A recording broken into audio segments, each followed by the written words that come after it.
Hello everybody, it's Gareth again on a Bank Holiday Monday because I've become Bank Holiday Monday Morgan. Yes, and I'm here to talk about all the wrestling news that has dropped over the last 24 hours, and because I'm here, you've probably guessed by now, there's a little bit, and we need to talk about it, but first, and I really need to stress this, we have no editors right now in WhatCulture because everyone's still relaxing, everyone's still having a good old time chilling in their bank holiday, Christmas, festive period, so I'm just going to go completely guerrilla with this today, yet again, with my little laptop, and we're going to talk about all this crazy stuff that's been happening. The first thing that I need to get into is the fact that Sasha Banks apparently, so this is Sasha Banks, the boss, apparently got injured at a WWE live event last night. I believe it was last night. It was the North Carolina Fayetteville, I hope I said that correctly. That was at that particular show she was taking on Charlotte Flair, and it looked like she took a pretty nasty tilt-a-whirl backbreaker thing, because Sasha Banks is just a badass and that's what she does. She takes really nasty backbreakers. But we look at the video, it's online right now on Squared Circle on Reddit, if you check that out.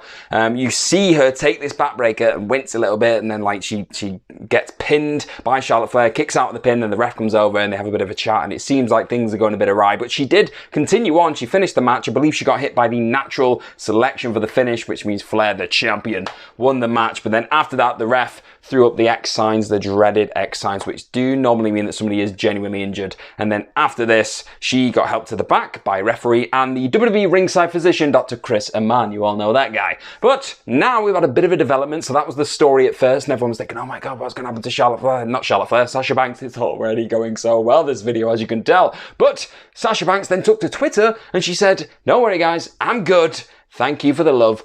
Always. So it looks like she might be alright as of writing or as of recording as I'm saying these words to you right now, but we're not 100% sure exactly what's gone down, what's the nature of the injury. We've not had those kind of specific details just yet, but hopefully, as Banks said, she is good and we can see her back wrestling again very soon. I hope this is all leading towards a Sasha Banks, Charlotte Flair, the SmackDown Women's Championship rivalry, really, a program that we could see coming into the Royal Rumble. I'd just love to see these two go at it because they've got excellent chemistry. I don't think we've seen enough of it since they've both been on SmackDown together, so come on WWE, do your stuff. We had Toni Storm get hit in the face with a pie for this. It needs to be for something, right?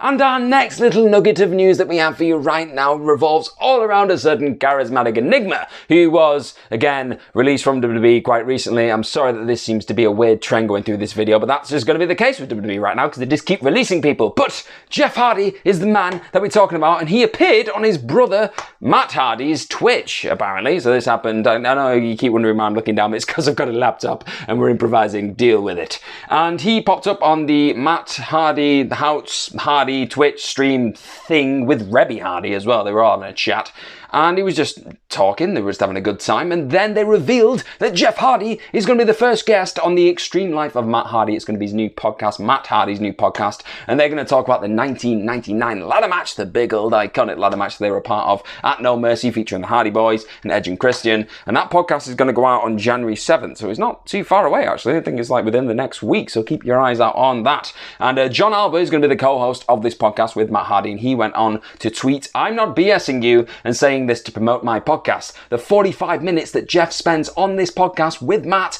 are some of the coolest 45 minutes you'll hear in pro wrestling podcasting, breaking down a match that made 4 careers. Get ready for the Matt Hardy pod. So that sounds like something I'm going to click on. I'm probably going to have a listen to that. There's going to be loads of valuable information, no doubt, that these two start talking about. He's previously appeared on this House Hardy stream thing. Jeff Hardy has previously appeared on it to just pretty much promote like some of the things that he's had going on in his life, and he also promoted recently, I think this was on this stream, his upcoming concert day. So he's got Nebraska, North Dakota, South Dakota on this stream. So yeah, he's doing a lot of stuff right now, Jeff Hardy. He's getting himself out there, he's keeping himself busy, which is great because he's a creative soul and you like seeing Jeff Hardy do his stuff. But obviously the big story with him recently was the fact that he was sent home from WWE, the WWE live event, because he looked a little worse for wear. WWE then released him when he refused rehab, but then Matt has gone on record saying that WWE may have jumped the gun a little bit when they released Jeff. So there's all that drama. You never know, we might see Jeff in AEW potentially in the future. That's something that I personally would quite like to see, another Hardy Boys reunion before they both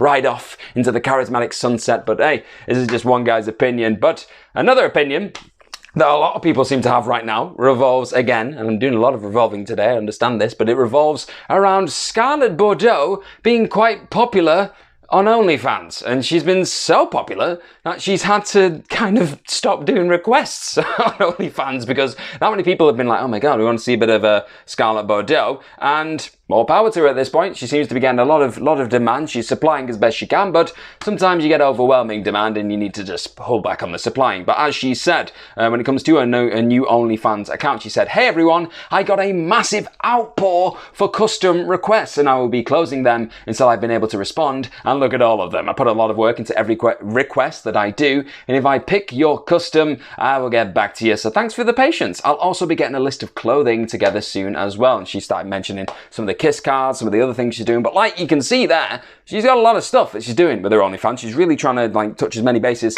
as possible. She offers like everything from like custom videos. She does these personally kissed and signed cards. I think they're the kiss card things that I mentioned.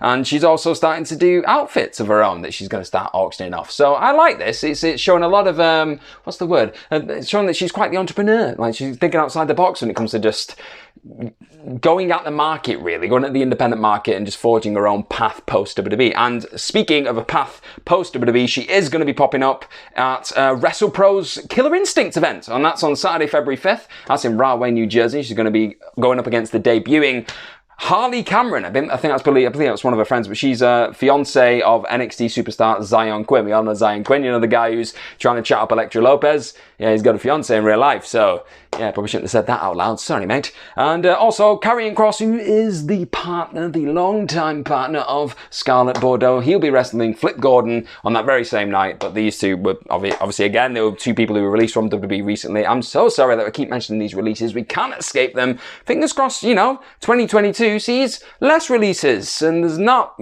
people getting fired or just let go of the jobs because of budget cuts, I'm hopeful.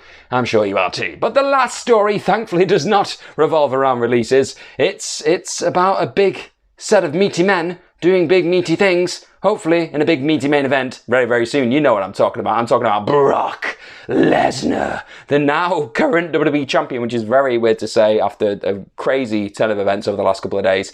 He looks set to take on Bobby Lashley. It's happening. I put this in my prediction video for WrestleMania. I wanted them to go out in a no-holds-barred match. We might be getting that very, very much soon, and we could even get it at the Royal Rumble. Who knows? But this is because Dave Meltzer has said that is the direction going forward for these two behemoths. He said that as of Saturday night, that was the plan, and the reason the day one 5-way title match was put together the way it was, especially with Lesnar glaring at Lesnar after the latter had obviously won that big old belt. So if you looked at the actual match in general, it looked like Lashley got a lot of offense in on Lesnar. He speared him through a barricade. He got him in the hurt lock, and it was looking like he was maybe going to tap him out, but then that got broken up. So they really made an effort to make Lashley look as strong as possible in that match, setting him up for this Lesnar showdown. And it does make you think, was Lashley potentially going to be the person to take the belt away from Big E in that match? Is this where they're going to go now? But will Lashley suddenly, I don't know, beat Brock Lesnar maybe because Roman Reigns interferes when he comes back from the dreaded thing, that happened to him? So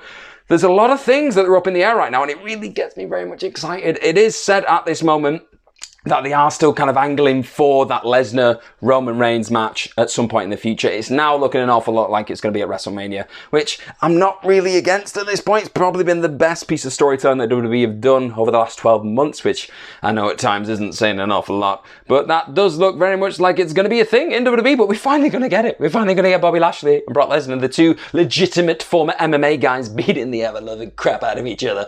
And I'm excited, and I'm probably sure at this point that all you guys and girls out there I'm very much excited too. But those have been your news stories. These have been the things that we need to talk about that I had to just get off my chest, even though we've not got editors here and it is a bank holiday. I just couldn't stop it. I just couldn't stop this news bubbling inside me. I just needed to get it out, and I have got it out. So now all I need you guys to do is go and like this video, share this video, subscribe to all things What Culture Wrestling, follow myself. Please give me a follow. It's Bank Holiday Monday. I'm so lonely. Give me a follow on Twitter at gmorgan04. Follow everyone here at What Culture at WhatCulture WWE. But more importantly than all this, and I say this every time I pop up on a video, just have the most amazing day possible. You deserve it. We've been through a lot in the last year or so. So if that means you're just going to sit there and eat loads of cookies and do that, or if you're going to, make good on those New Year's resolutions that you've already started working away on, just do that as well. You do you, my friends, all around the world, and I shall do me, which consists of, in a minute, going sleeping. Bye-bye now.